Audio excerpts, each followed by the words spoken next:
เอ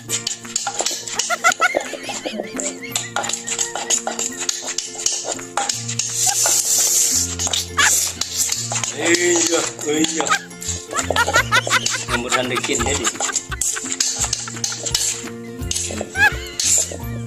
เอาข้าวปุ้นห้อยใส่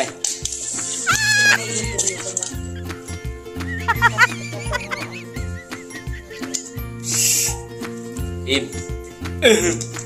ครับเลยว้าวสุดพี่น้องเอ้ย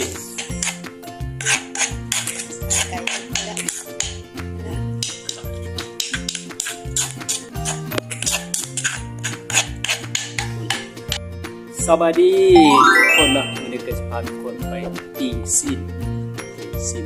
มาซีนแมวซีนไก่แล้วก็มาเบิ่งกันว่าก็ปิ้งแบบสุกบ่ว่าเพราะว่าทานมันน้อยเดียวสิ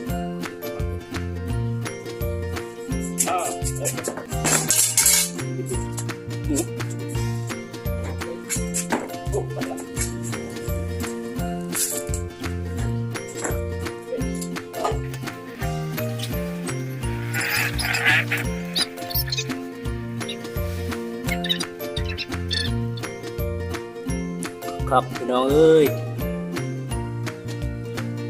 มันซีนดาดมาในเห็ด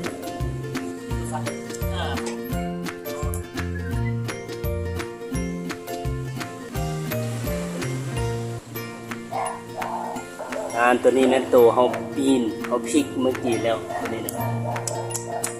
ครับพี่น้องป้องไปสำเร็จเรียบร้อยทุกคน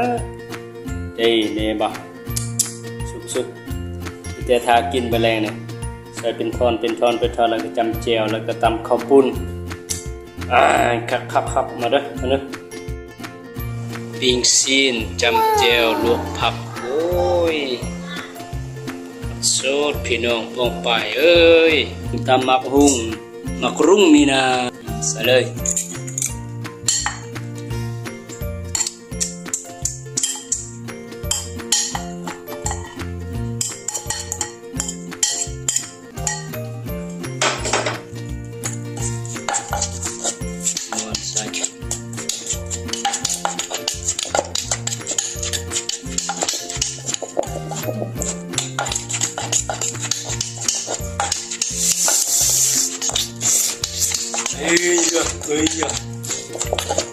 ยังบ่ทันได้กินได้ดิ